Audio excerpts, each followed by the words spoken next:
Hello, જય Shri Krishna everyone. કેમ છો બધા? મજામાં? હવે આજ સુધી તો આપણે અલગ રીતે આપણે લેક્ચર લીધા હતા ઓનલાઈન, પરંતુ આજે કોઈ અનુકૂળતા સર્જાણી છે જેના માટેથી હું આજે તમારી સામે બોર્ડ સાથે તમને આજે ભણાવી શકીશ. તો મિત્રો, આજ સુધી આપણે કયા ચેપ્ટર્સ ઓનલાઈન ભણી ગયા હતા આપણે એની જરા વાત કરીએ તો સમૂહ નંબર 15 અને સમૂહ નંબર 16 પૂર્ણ કરી ગયા, જે ચેપ્ટર નંબર 7 પી વિભાગના થતું હતા. ત્યાર પછી એક ચેપ્ટર હજી પૂર્ણ કરેલ છે પોલિમર, જે ધોરણ 12 ના ભાગ 2 ની અંદર ચેપ્ટર નંબર 15. આ ઉપરાંત આપણે ધોરણ 12 ની શરૂઆતમાં ક્લાસરૂમમાં જ આપણે બીજું ચેપ્ટર ભાગ 1 નું પૂર્ણ કરેલું હતું અને તે હતું દ્રાવણ સોલ્યુશન. તો મિત્રો, આજે આપણે શરૂઆત કરીએ ચેપ્ટર નંબર 5 અને એ છે પૃષ્ઠ રસાયણ વિજ્ઞાન. પૃષ્ઠ રસાયણ વિજ્ઞાન, સરફેસ કેમિસ્ટ્રી. ઓકે, છોડી દઈએ પૃષ્ઠ રસાયણ વિજ્ઞાન નામને અને શરૂઆત કરીએ ચેપ્ટરની કે ભાઈ આ પૃષ્ઠ રસાયણ વિજ્ઞાન એટલે શું? આ પૃષ્ઠ રસાયણ વિજ્ઞાનમાં કઈ બાબતોનો અભ્યાસ કરાવવામાં આવશે? તો રોજિંદા જીવનમાં તમે ઘણી બધી એવી બાબતો અનુભવતા હશો, જોતા હશો કે તેની પાછળ એક સંકળાયેલું જે રસાયણ વિજ્ઞાન છે તે અંગેનો કોઈ ખ્યાલ નહીં હોય. તો જે રોજિંદા જીવનમાં જે અનુભવાતી ઘટનાઓ પાછળ કોઈ એવું રસાયણ વિજ્ઞાન સંકળાયેલું છે. પૃષ્ઠ ઘટના પણ એ ઘટનાઓ પૈકીની એક ઘટના છે. હું તમને ઉદાહરણ પૂરા પાડીશ તો તમને ખ્યાલ આવશે. દાખલા તરીકે લોખંડ ઉપર થતું ક્ષારણ, રસ્ટિંગ જેને આપણે કહીએ, કોરોઝનની ઘટનામાં લોખંડ ઉપર તમે જોશો તો લોખંડની સપાટી ઉપર એક કાટનું આવરણ આવી ગયેલું હોય, પરંતુ તમે તે લોખંડને વચ્ચેથી કાપી અને બે ભાગ કરીને જોશો. લોખંડને જો તમે વચ્ચેથી કાપીને બે ભાગ કરીને જોશો તો અંદરની બાજુ છે એ ક્ષારણ થયેલું હોતું નથી, કાટ લાગેલો હોતો નથી, પરંતુ માત્ર સપાટી ઉપર જ એ કાટ લાગેલો હોય છે. આ ઉપરાંત તમે જોયું હશે, માનો કે કોઈ ગેલ્વેનાઇઝ પતરા હોય, એટલે કે પતરા ઉપર ઝીંકનું કોટિંગ કરેલું હોય. આ ઉપરાંત ગ્રામના, સ્પેશિયલી સ્ત્રીઓને ઘરેણાની વાત કરીશ તો વધારે સમજ આવશે.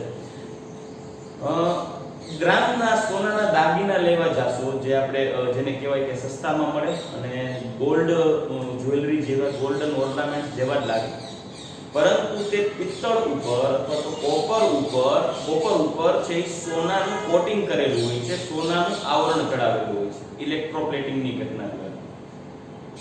આ ઉપરાંત બીજી ચર્ચા કરીએ તો હું એમ કહીશ કે તમે કોઈ ઘન પદાર્થ, દ્રાવ્ય ઘન પદાર્થને તમે દ્રાવકમાં ઉમેરશો ત્યારે તે નાના ઘટક કણોમાં વિભાજન થઈ જાય, વિક્ષેપણ થઈ જાય. આ બધી જે ઘટનાઓ છે. આ ઉપરાંત હજી બીજી ચર્ચા કરીશ તો તમે રાસાયણિક દ્રષ્ટિએ વાત કરો, રાસાયણિક દ્રષ્ટિએ તો ઘણા ખરા પ્રક્રિયકો એવા હોય છે. દાખલા તરીકે વાયુરૂપે પ્રક્રિયકો હોય અને વાયુ પ્રક્રિયકોમાં ઘન ઉદ્દીપક નાખવામાં આવે. એક એક્ઝામ્પલ આપું, હેબર પદ્ધતિ, જેના તમે બધા પરિચિત છો. હેબર પદ્ધતિની અંદર નાઇટ્રોજન અને હાઇડ્રોજન વચ્ચે તમે પ્રક્રિયા કરો અને નાઇટ્રોજન અને હાઇડ્રોજન વચ્ચેની પ્રક્રિયાથી એમોનિયા બને. પણ આ એમોનિયાની બનાવટ તમે જોશો તો પ્રક્રિયાનો દર બહુ ધીમો હોય. એનો વેગ વધારવા માટે તમારે એક ઉદ્દીપક નાખવો પડે છે, એ છે લોખંડ, Fe. આ Fe પાવડર એ ઘન સ્વરૂપે હોય, જ્યારે પ્રક્રિયકો હતા હાઇડ્રોજન અને નાઇટ્રોજન એ વાયુ સ્વરૂપે હોય. મતલબ કે તમે જોશો તો ઘન સ્વરૂપે રહેલો ઉદ્દીપક એ પ્રક્રિયકો જે વાયુ સ્વરૂપે છે તેના કરતા કંઈક અલગ સ્વરૂપ ધરાવે છે. વિષમાંગ જેને કહેવાય, વિષમ અંગ, મતલબ એક ઘન છે તો બાકીના વાયુ છે. તો એવી ઘટનામાં જે એથી ઉદ્દીપક તરીકે કાર્ય કરે છે તેના જે કાર્યને કહેવાય વિષમાંગ ઉદ્દીપક. તો આવી અમુક એવી ઘટનાઓ છે કે જે ઘટનાઓનો વિસ્તારસહ અભ્યાસ કરવો છે. આ ઉપરાંત તમે ઘણી વખત એવું જોયું હશે કે ઘરે આપણી પાસે જે દૂધ હોય, આ દૂધની અંદર ભૂલથી જો લીંબુના રસના 2-3 ટીપા પડી જાય તો સિમ્પલ ગુજરાતી ભાષામાં જો કહીએ તો તે દૂધ અને ફાટી જાય, આપણે આવો શબ્દ વાપરીએ છીએ, દૂધનું ફાટી જવું. ખરેખર પ્યોર ગુજરાતી શબ્દ છે દૂધનું સ્કંદન થઈ જવું. ઇંગ્લિશમાં કહેવાય કોએગ્યુલેશન. આ તો કોએગ્યુલેશનની ઘટના પણ તમારા રોજિંદા જીવનમાં દૂધના ફાટી જવાના ઉદાહરણ સાથે પૂરી પાડેલી છે. આ ઉપરાંત જો બીજું એક્ઝામ્પલ લઈએ તો તમે શેમ્પૂ જોવો છો, દૂધ જોવો છો, તો આ બધા કલીલ દ્રાવણો છે. તો કલીલ દ્રાવણ શું છે એના વિશે પણ આપણે આ ચેપ્ટરમાં અભ્યાસ કરીશું. તો મેં તમને જે જેટલી બાબતોની વાત કરેલી છે આ બધી બાબતો એક પૃષ્ઠ ઘટના સાથે સંકળાયેલી છે. મતલબ આ બધી બાબતોનો અભ્યાસ કરાવતું જે વિજ્ઞાન છે ને, આ બધી બાબતોનો જે અભ્યાસ કરાવતું જે વિજ્ઞાન છે ને એને કહેવાય પૃષ્ઠ રસાયણ વિજ્ઞાન.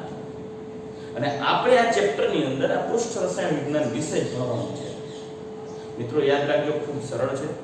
કોમ્પિટિટિવ એક્ઝામમાં પણ આ ચેપ્ટરનું ઘણું એવું કોન્ટ્રીબ્યુશન છે. નીટની અંદર એપ્રોક્સ 2 ક્વેશ્ચન, JEE ની અંદર 1 ક્વેશ્ચન ઓલમોસ્ટ કન્ફર્મ જ વિશે આવે છે. તો આપણે આ ચેપ્ટર ઉપર ખાસ ધ્યાન રાખશું. મારા પૂર્ણ પ્રયત્નો હશે કે તમને હું વ્યવસ્થિતપણે સમજાવી શકું, પરંતુ એવો આશય છે કે તમે પણ વ્યવસ્થિત અભ્યાસ કરો અને એક લેક્ચરને વ્યવસ્થિત ધ્યાન આપી એને યાદ રાખશો, એનો થિયરી વ્યવસ્થિત વાંચી એનો અભ્યાસ કરશો અને MCQ સોલ્વ કરશો. અને જો કોઈ ડાઉટ હોય તો તમે મને કોલ કરી શકો છો.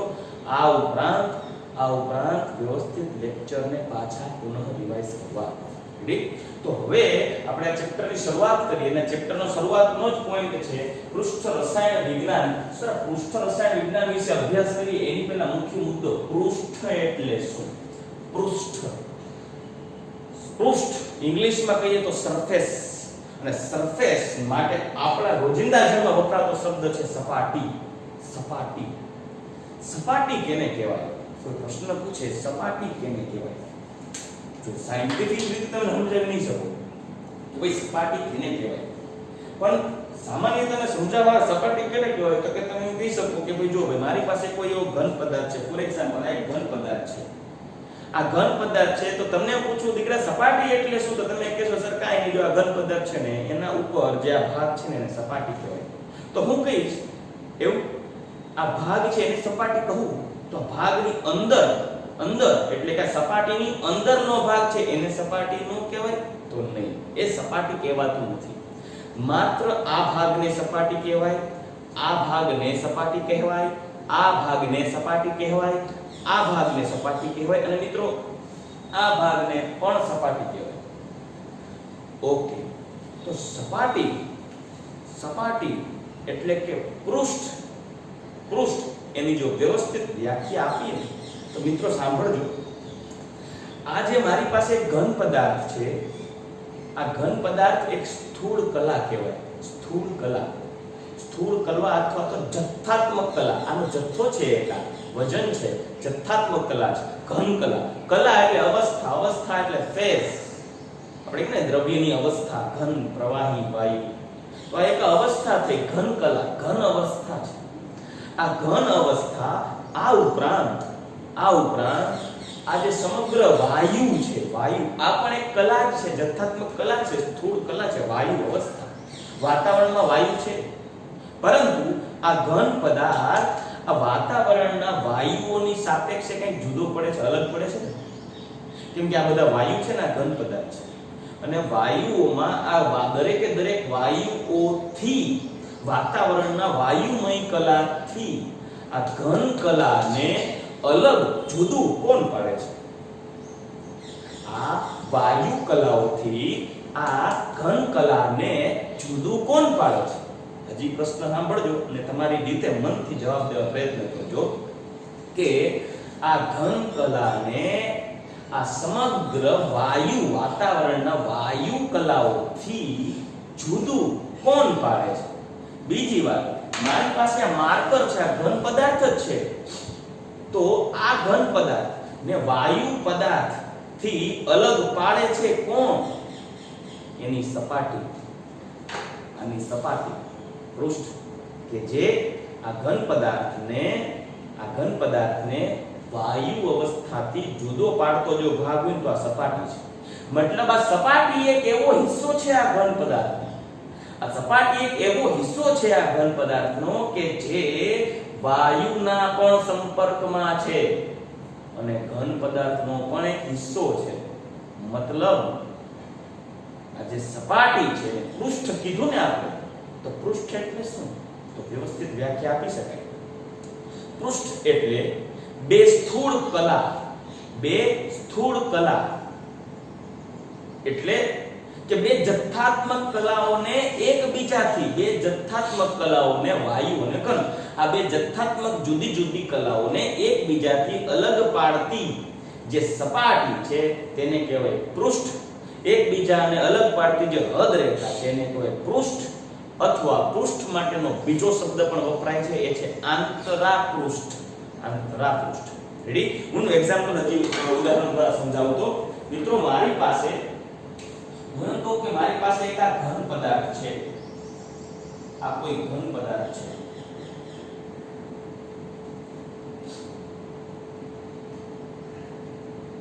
ઘન પદાર્થ છે. જ્યારે આ વાયુ છે,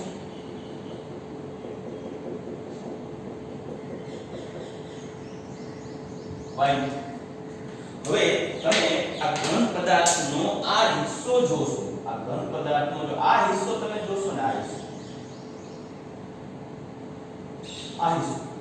આ હિસ્સો છે તે આ વાયુમય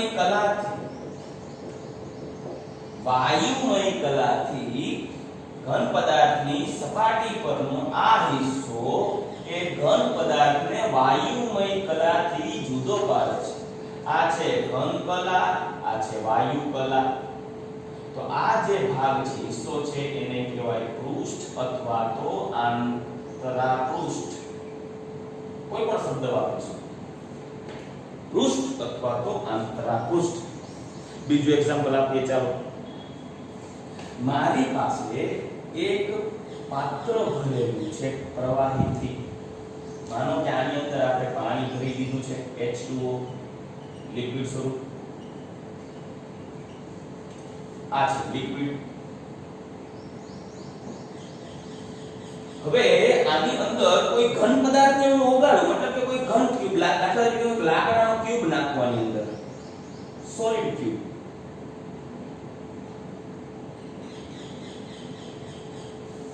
તો આ સોલિડની આ સપાટી એટલે કે જે આ જે ભાગ છે, જે સપાટી છે, એ સોલિડને લિક્વિડ થી, આ છે સોલિડ, આ છે લિક્વિડ, આ બંનેને એકબીજાથી, લિક્વિડ અને સોલિડ બંનેને એકબીજાથી જુદા પાડતો જે હિસ્સો છે એ કયો છે? તો કે આ ભાગ. તો આ જે ભાગ છે તેને શું કહી શકું? પૃષ્ઠ અથવા તો આંતરાપૃષ્ઠ. આ પૃષ્ઠની સપાટી ઉપર હું કહી શકીશ કે એની ફરતે પાણીના ઘટકો છે ચોંટેલા હશે. પૃષ્ઠની સપાટી ઉપર પાણીના અણુઓ સ્પર્શતા હોય. મતલબ જે ઘન પદાર્થ છે, આ ઘન પદાર્થની જે સરફેસ તમે જોશો, આ પૃષ્ઠ જોશો, એ પૃષ્ઠની સપાટી ઉપર પ્રવાહીના ઘટકો છે એ ફરતે ચોંટેલા હશે. મતલબ તે પ્રવાહીના ઘટકો, તે પ્રવાહી પૃષ્ઠ, તે પ્રવાહી ઘન, તે પ્રવાહી અવસ્થા, તે પ્રવાહી કલાના ઘટકો છે એ ઘન કલાની સપાટી ઉપર રહેશે, પરંતુ સપાટીની અંદર નહીં જાય. તો આ જે સપાટી એવી છે કે જે પ્રવાહી અવસ્થા અને ઘન અવસ્થાને એકબીજાથી અલગ. તો આ જે ભાગ છે કે જે બે સ્થૂળ કલાઓને એકબીજાથી અલગ પાડે છે તેને કહેવાય પૃષ્ઠ અથવા તો આંતરાપૃષ્ઠ. હવે પ્રશ્ન એવો છે કે એવું જરૂરી નથી. હું એમ કહી શકું કે જો તમારો પ્રશ્ન છે વાયુ, તો મિત્રો આ જે અવસ્થા છે, હું એમ કહીશ કે ચલો આ અહીં જે છે એ અવસ્થા એ વાયુ છે. આ બધા શું છે? વાયુ, ગેસ, અથવા ગેસિયસ અવસ્થા, વાયુ કલા. તો આ જે પ્રવાહીની જે આ જે સપાટી છે, આ જે સપાટી છે, આ સપાટી ઉપર, આ પ્રવાહીની જે સપાટી છે, સપાટી ઉપર વાયુમય ઘટક કણો, મતલબ અહીંયા વાયુમય ઘટક કણો હોઈ શકે ને. તો આ જે ભાગ છે, આ જે સપાટી છે પ્રવાહી, એ છે પૃષ્ઠ. આ પૃષ્ઠ એવું છે જે ગેસ અને લિક્વિડ ને અલગ પાડે છે. આ પૃષ્ઠ એવું છે જે ગેસ અને લિક્વિડ ને અલગ પાડે છે, મતલબ કે વાયુ અને પ્રવાહીને અલગ પાડે છે. જ્યારે આ પૃષ્ઠ એવું છે જે પ્રવાહી અને ઘનને અલગ પાડે છે. બરાબર? તો મિત્રો એવું કહી શકાય કે પૃષ્ઠ એટલે શું? હવે આઈ થિંક તમે સમજી ગયા છો કે કોઈ પણ બે સ્થૂળ કલાઓ એકબીજાના સંપર્કમાં હોય, જેમ કે કોઈ ઘન, તમે ખુદ એક સ્થૂળ કલા તરીકે જો વર્તો તો તમે વાતાવરણના વાયુના સંપર્કમાં છો, તો આપણી જે ચામડી છે એક પૃષ્ઠથી, સપાટી, પુઠ્ઠું. આપણી બુક હોય, એ બુક બંધ હોય ત્યારે પહેલો જે પાર્ટ હોય, પહેલો ભાગ છે તેને જે છે જાડો છે, એને શું કહે છે? પુઠ્ઠું કહે છે ને. એ પુઠ્ઠું ખરેખર પૃષ્ઠ છે જે વાતાવરણના સંપર્કમાં છે. અંદરના પન્નાઓને બહારના વાતાવરણના સંપર્કમાં નથી આવવા દેતું. કોણ? પુઠ્ઠું. એ પુઠ્ઠું એટલે પૃષ્ઠ. રેડી? તો આ થઈ ગયું પૃષ્ઠ. ઓકે, હવે આપણે આગળ વધીએ તો સર આ આંતરા પૃષ્ઠ અથવા સપાટીને દર્શાવવું કેમ? આંતરા પૃષ્ઠ અથવા તો સપાટીને દર્શાવવું કઈ રીતે? તો જો કોઈ પણ બે પૃષ્ઠ, દાખલા તરીકે અહીં વાયુ અને ઘન કલા છે ને, તો તેને તમે હાઇફન અથવા તો સ્લેશ વડે દર્શાવી શકો છો. એના વડે હાઇફન અથવા તો સ્લેશ વડે દર્શાવી શકો છો. હાઇફન એટલે આડી લીટી અને આ ઊભી લીટી. મતલબ કે આ વાયુ અને ઘનને એકબીજાથી અલગ પાડતી જે કલા છે, જે પૃષ્ઠ છે, એને કઈ રીતે બતાવું? તેને આ રીતે બતાવી શકશો. વાયુ ઘન. રેડી? આ તમારે છે જોઈ શકો છો કે સર આ પૃષ્ઠ એવો છે કે જે ઘન અને પ્રવાહીને એકબીજાથી અલગ પાડે છે. તો એ પૃષ્ઠને કઈ રીતે બતાવું? તમે બતાવી શકશો પ્રવાહી ઘન અથવા તો પ્રવાહી સ્લેશ ઘન.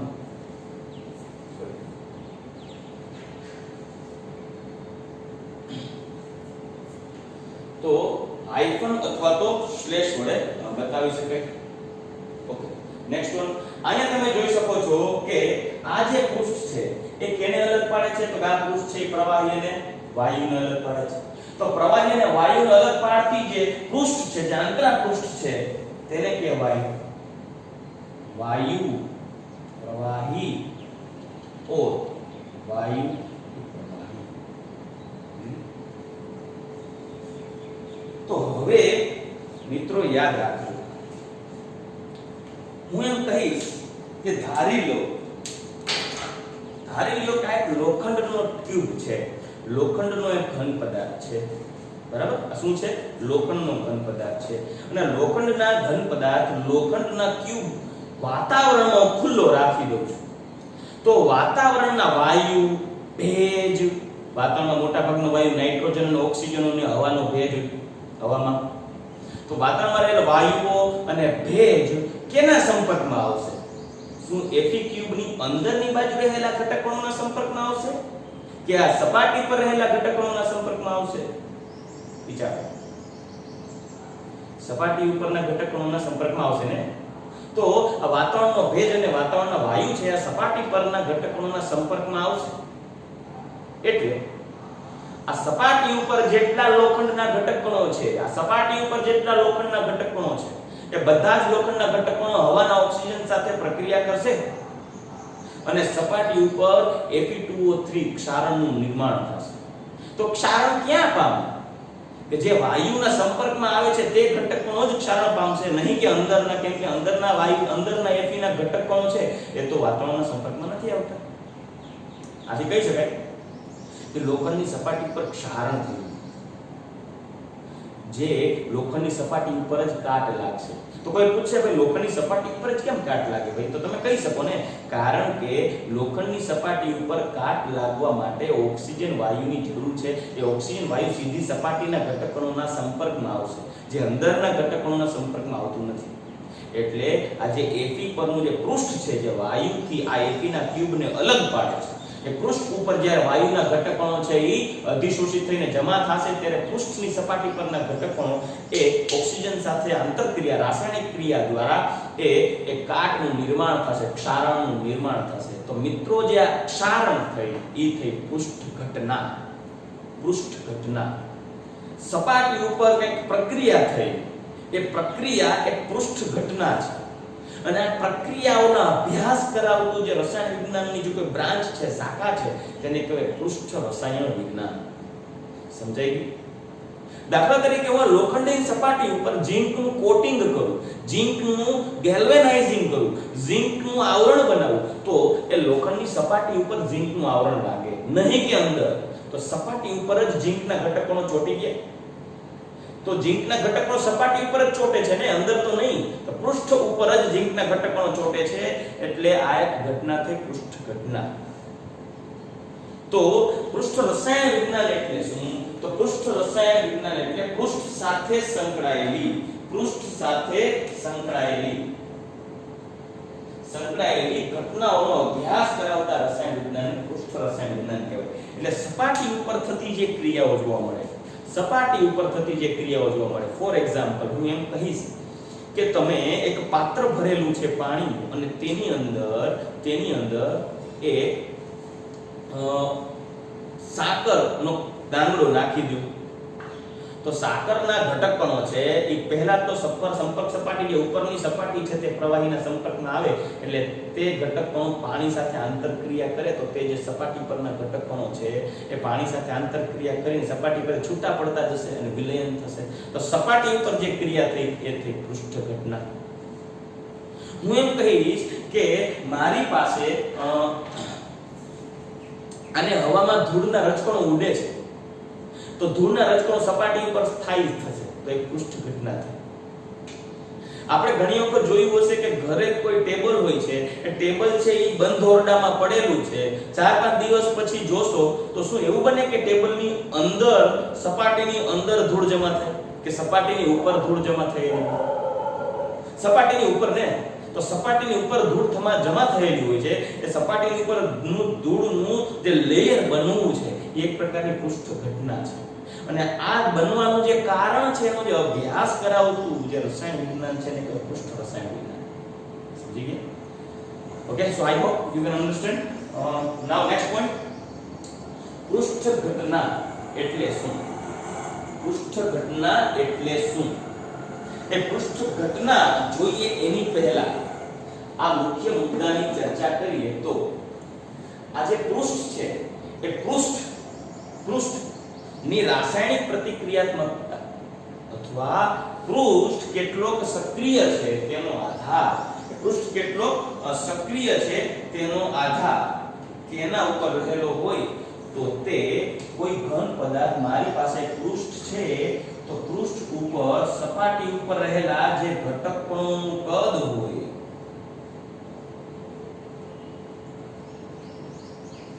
એના ઉપર આધાર રાખે છે. એટલે પૃષ્ઠ ઉપર જે ઘટના થશે, જે પ્રક્રિયા થશે, એ પ્રક્રિયા એ પૃષ્ઠ ઉપર રહેલા ઘટકોના કદ અને તેની સંપર્ક સપાટીના ક્ષેત્રફળ ઉપર આધાર રાખે છે.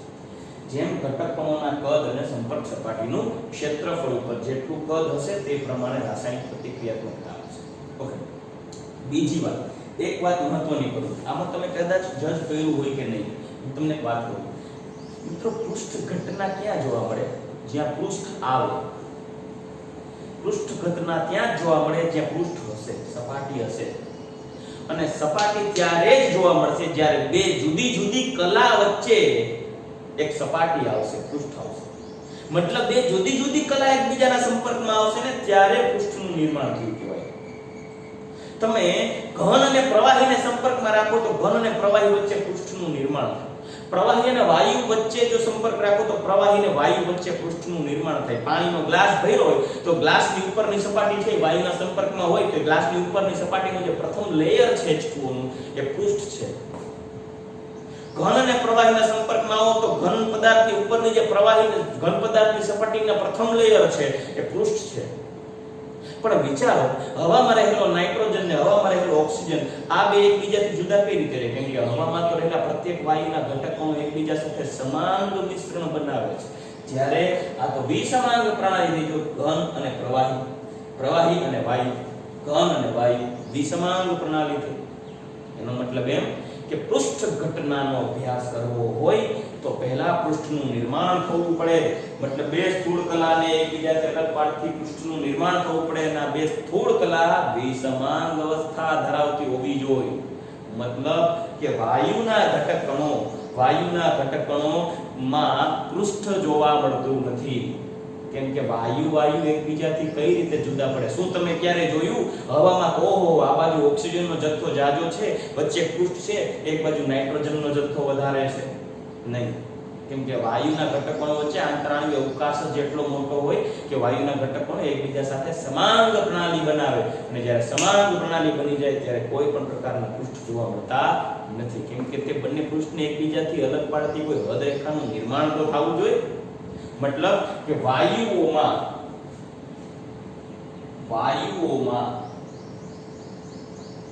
પૃષ્ઠ જોવા મળતું નથી. મહત્વનો મુદ્દો યાદ રાખજો, વાયુઓમાં પૃષ્ઠ જોવા મળતું નથી. તમે એમ નહીં કહી શકો કે વાયુઓમાં ઓક્સિજન અને નાઇટ્રોજન વચ્ચે એક પ્રકારનું પૃષ્ઠ છે, એવું કહી નહીં શકો. કેમ કે ઓક્સિજન અને વાયુ એકબીજાથી અલગ ન પાડી શકાય, કેમ કે એ તો મિશ્રણ છે, સમાંગ મિશ્રણ છે મિત્રો. રેડી? ઓકે, નેક્સ્ટ આગળ વધીએ. પૃષ્ઠ ઘટના કેને કહેવાય? તો મેં પહેલા કીધું કે જ્યારે કોઈ પણ પૃષ્ઠ ઉપર થતી કોઈ રાસાયણિક ક્રિયાઓ, કોઈ પ્રક્રિયા થતી હોય જે બે સ્થૂળ કલાઓને એકબીજાથી જુદા પાડે છે અને એકબીજાને સંપર્કમાં રાખે છે, એવું પૃષ્ઠ એટલે એવી એક અવસ્થા છે. પૃષ્ઠ એટલે એ સપાટી કે જે બે સ્થૂળ કલાઓને એકબીજાથી અલગ રાખી અને એકબીજાના સંપર્કમાં રાખે છે, અને આ પૃષ્ઠ ઉપર જે ક્રિયા થાય છે, એક ક્રિયા, એક પ્રક્રિયા, એક ઘટના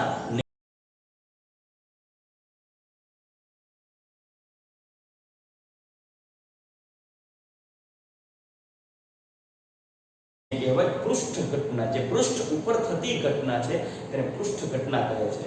મિત્રો, જે પૃષ્ઠ ઘટના એટલે કે બે જથ્થાત્મક કલાઓ, દાખલા તરીકે ઘન અને પ્રવાહી, આ બે જથ્થાત્મક કલાઓને એકબીજાથી અલગ છતાં, કેમ કે બંને અલગ છે, ઘન અને પ્રવાહી બે વિસમાન પ્રણાલી હોય તો એકબીજાથી અલગ છે, પણ છતાં એકબીજાને સંપર્કમાં રાખી એટલે ઘન અને પ્રવાહીને આ સપાટી સંપર્કમાં રાખે છે. એ સંપર્કમાં રાખી અને થતી પ્રક્રિયાઓને, એટલે સપાટી ઉપર થતી પ્રક્રિયાઓને પૃષ્ઠ ઘટના કહે છે. આ પૃષ્ઠ ઘટના કઈ હોય હું એક ઉદાહરણ આપીશ. દાખલા તરીકે દ્રાવકમાં જોવા મળતું દ્રાવ્ય પદાર્થનું વિલયન, ભંગાણ જેને કહેવાય, ભાંગી જવું. માટીનું ઢેફું હોય, પાણીમાં નાખો તો ઘટકકણો નાના છૂટા પડી જાય, વિઘટન થઈ જાય. પાણીમાં માનો કે મીઠાનો ગાંગડો નાખું તો મીઠાનો ગાંગડો પાણીમાં ગયા પછી ભાંગીને છૂટો પડી જાય. સાકરનો ગાંગડો નાખું, ભાંગીને છૂટો પડી જાય. એ ભાંગી જવું એક પ્રકારની પૃષ્ઠ ઘટના છે. પછી ધાતુની સપાટી પર થતું ક્ષારણ,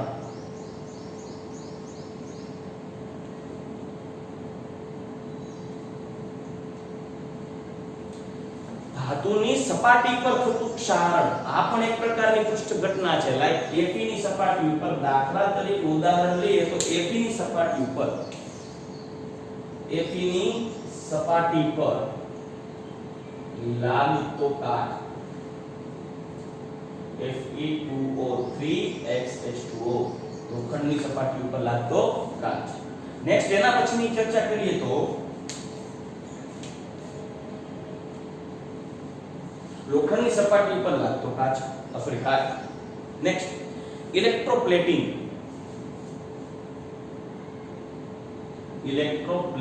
એટલે વિદ્યુતીય પ્લેટિંગની ઘટના. મતલબ કે લોખંડ પર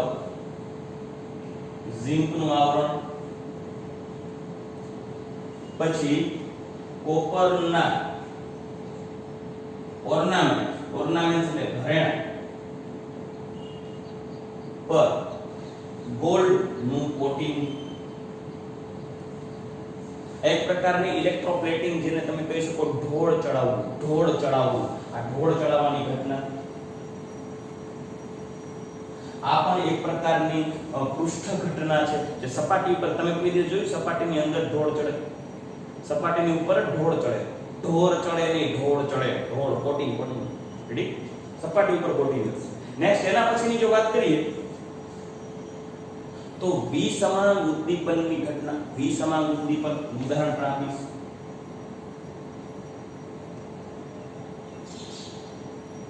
વિસમાંગ ઉદ્દીપનની ઘટનાનું જો ઉદાહરણ લઈએ તો વિસમાંગ ઉદ્દીપનનું જો ઉદાહરણ લઈએ તો તમારા ધ્યાનમાં હોય એ ઉદાહરણ આપણે લખીએ જે તમારા ધ્યાનમાં હોય અને એ છે Fe ઉદ્દીપકની હાજરીમાં જે ઘન N2 3H2 gas it gives 2 moles of NH3 gas. એનો મતલબ આ એક પ્રક્રિયા એવી છે કે જે પ્રક્રિયા માનો કે મારી પાસે Fe નો ક્યુબ છે તો Fe ના ક્યુબની સપાટી પર સપાટી ઉપર પૃષ્ઠ ઉપર N2 અને 3H2 વચ્ચેની પ્રક્રિયા થઈ અને એમોનિયા બનશે. મતલબ સપાટી ઉપર આ જે ઉદ્દીપનનું કાર્ય કરશે ઉદ્દીપક તરીકે બનશે. તો આ પણ એક પૃષ્ઠ ઘટનાનું ઉદાહરણ છે વિસમાંગ ઉદ્દીપન. આ ઉપરાંત હજી એક એક્ઝામ્પલ લઈએ. આવા ઘણા એક્ઝામ્પલ્સ આપણે જોશું. આ તો આપણો પ્રસ્તાવનાનો મુદ્દો છે. ચેપ્ટર તો હવે શરૂ થશે. પછી થશે સ્ફટિકીકરણ, ક્રિસ્ટલાઇઝેશન. સ્ફટિકીકરણ એટલે હું એમ કહી શકું કે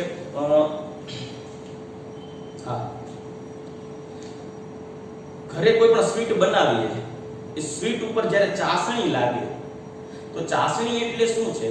ખાંડનું જલીય દ્રાવણ અતિશય ઉકાળી અને લિક્વિડ ફોર્મમાં કન્વર્ટ કરવામાં આવે છે. હવે એમાં માનો કે જલેબી ડુબાડી અને જલેબીની સપાટી પર જોશો ઘણી વખત છે જલેબીની સપાટી પર ખાંડનું ચારણ થઈ ગયું, મતલબ કે સુગરનું કોટિંગ થઈ ગયું હોય વ્હાઇટ કલર અથવા તો બીજી એક સ્વીટ આવે સાટા જેને આપણે કહીએ. સાટાને અત્યંત થીક એટલે કે અત્યંત ઘાટી ચાસણી અંદર ડુબાડીને તેને સૂકવવામાં આવે ત્યારે તેની સપાટી ઉપર જે છે એ ખાંડનું લેયર બની ગયું, ક્રિસ્ટલાઇઝેશન થઈ ગયું. બીજી વસ્તુ દૂધ હોય, દૂધ ગરમ કર્યા બાદ અને ઠંડુ પાડવામાં આવે ત્યારે તેની સપાટી ઉપર છે એ સ્ફટિકીકરણ થઈ અને ફેટના ઘટકો છે એ બહાર આવે છે મલાઈ સ્વરૂપે. તો આ બધી ઘટનાઓ સ્ફટિકીકરણની. ચા પીતા હોય, રકાબીમાં ચા હોય ગરમ હોય, જ્યારે જેમ ઠરે એમ સપાટી ઉપર શું થશે? તર બાજવાની શરૂઆત થશે. એટલે એ જે છે એ આખી સ્ફટિકીકરણની ઘટના થઈ, ક્રિસ્ટલાઇઝેશન. આ પણ એક પ્રકારની પૃષ્ઠ ઘટના છે. આ ઉપરાંત કલીલ પ્રણાલી, કલીલ દ્રાવણ પણ એક પ્રકારની પૃષ્ઠ ઘટના છે જેના વિશે આપણા ચેપ્ટરની અંદર દરેક વિશે સવિસ્તાર વર્ણન કરીશું. પણ મિત્રો આ પૃષ્ઠ રસાયણની જે મહત્વની વાત કરું, મહત્વ છે એ ઔદ્યોગિક રીતે, રોજિંદા જીવનમાં અને વૈશ્લેષિક એટલે એનાલિટિકલ એનાલિસિસ કરવા માટે પણ વધારે ઉપયોગી છે. કઈ જગ્યાએ એનાલિસિસનો ઉપયોગ થાય છે? ફોર એક્ઝામ્પલ, જ્યારે કોઈ દર્દી રોગિષ્ઠ દર્દી જ્યારે ડોક્ટર પાસે જાય છે દવા લેવા ત્યારે મેડિકલમાં મેડિકલ ચેકઅપ માટે યુરિન અને બ્લડનું ચેકઅપ કરાવવાનું કહે છે. ત્યારે બ્લડની અંદર ક્લોરોએસિટિક એસિડ ઉમેરી અને બ્લડનું જે છે એની અંદરથી બ્લડના ઘટકકણોને એકત્રિત કરીને ક્લોટ એટલે જે ગંઠોડા જેને કહેવાય એમાં રૂપાંતર કરવામાં આવે છે, જેમાં લોહીનું સ્કંદન થાય છે. જેમ દૂધ ફાટે અને કેમ મલાઈના ગઠોડા બની જાય એ જ રીતે એ ક્લોટ્સ બની જશે બ્લડનું કોએગ્યુલેશન એટલે કે સ્કંદન કરીને. તો આ એક પ્રકારની પૃષ્ઠ ઘટના જ છે. તો એ મેડિકલ યુઝમાં પણ તેનો ઉપયોગ થાય છે. આ ઉપરાંત જે મેં તમને એનાલિસિસ કીધું, એનાલિસિસ બ્લડ એનાલિસિસ કરવા માટે વૈશ્લેષિક રીતે પણ ઉપયોગી છે. પણ મિત્રો આ પૃષ્ઠ ઘટનાનો અભ્યાસ કરવો હોય તો તમારે એક બાબત ખાસ ધ્યાનમાં રાખવી પડશે. શું? પૃષ્ઠ. માનો કે મારે આ પૃષ્ઠ ઉપર કોઈ સ્પેસિફિક કોઈ વિશિષ્ટ પ્રક્રિયાનો અભ્યાસ કરવો છે આ પૃષ્ઠ ઉપર, પરંતુ આ પૃષ્ઠ તો મુક્ત છે, હવાના સંપર્કમાં છે. હવે હવાના સંપર્કમાં છે એટલે હવામાં રહેલો ઓક્સિજન અને નાઇટ્રોજન અને હવાનો ભેજ આ ત્રણ વસ્તુ વધુ પ્રમાણમાં છે જે સપાટી ઉપર તો ચોંટી ગયેલા છે. હવે સપાટી ઉપર ચોંટી ગયેલા હોય તો મારે પૃષ્ઠ પર વ્યવસ્થિત અભ્યાસ પૃષ્ઠ ઘટનાનો કઈ રીતે કરી શકાય? તો જો મારે આ પૃષ્ઠનો વ્યવસ્થિત અભ્યાસ કરવો હોય તો આ પૃષ્ઠ શુદ્ધ અને સ્વચ્છ હોવી જોઈએ, અને આ પ્યોર સરફેસ શુદ્ધ પૃષ્ઠને લાવવા માટે શુદ્ધ પૃષ્ઠનો અભ્યાસ કરવો હોય તો આ સપાટી ઉપર કોઈ ઘટકપણો હોવા જોઈએ નહીં. એટલે પૃષ્ઠ ઘટનાનો અભ્યાસ કરવા માટે સૌપ્રથમ આ પૃષ્ઠને પ્યોર રાખવા માટે તેને શૂન્યાવકાશ 10⁻8 થી 10⁻9 પાસ્કલ ઉચ્ચ શૂન્યાવકાશ જેટલા ઉચ્ચ શૂન્યાવકાશમાં મૂકવામાં આવે છે, જેથી જે પૃષ્ઠ છે એ પ્યોર અને શુદ્ધ જોવા મળશે. ત્યારબાદ તેનો અભ્યાસ કરી શકાય. તો એ પોઈન્ટને જરૂર નોટ ડાઉન કરીશ કે પૃષ્ઠ ઘટનાના અભ્યાસ માટે પૃષ્ઠને 100% શુદ્ધ રાખવું જોઈએ. રાખવા માટે તેને 10⁻8 થી 10⁻9 પાસ્કલ ઉચ્ચ શૂન્યાવકાશમાં રાખવામાં આવે છે.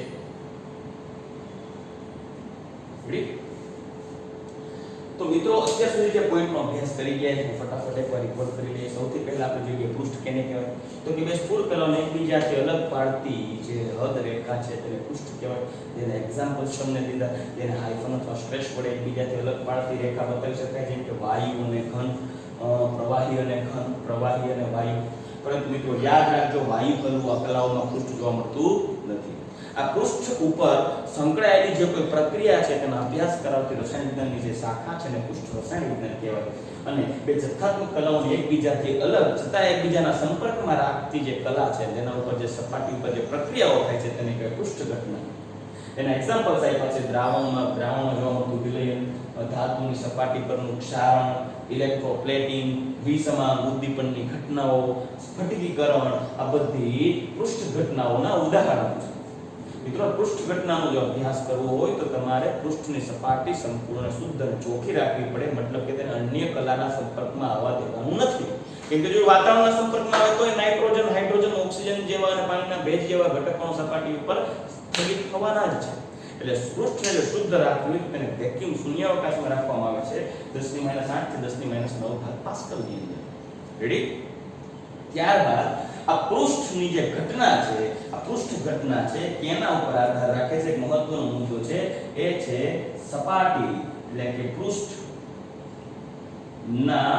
ઘટક કણોના કદ પર આધાર રાખે છે પૃષ્ઠ ઘટના. એટલે પૃષ્ઠ ઘટના છે સપાટી પરના ઘટક કણોના કદ કેવા છે, સંપર્ક સપાટીનું ક્ષેત્રફળ કેટલું છે તેના ઉપર પણ આધાર રાખે છે.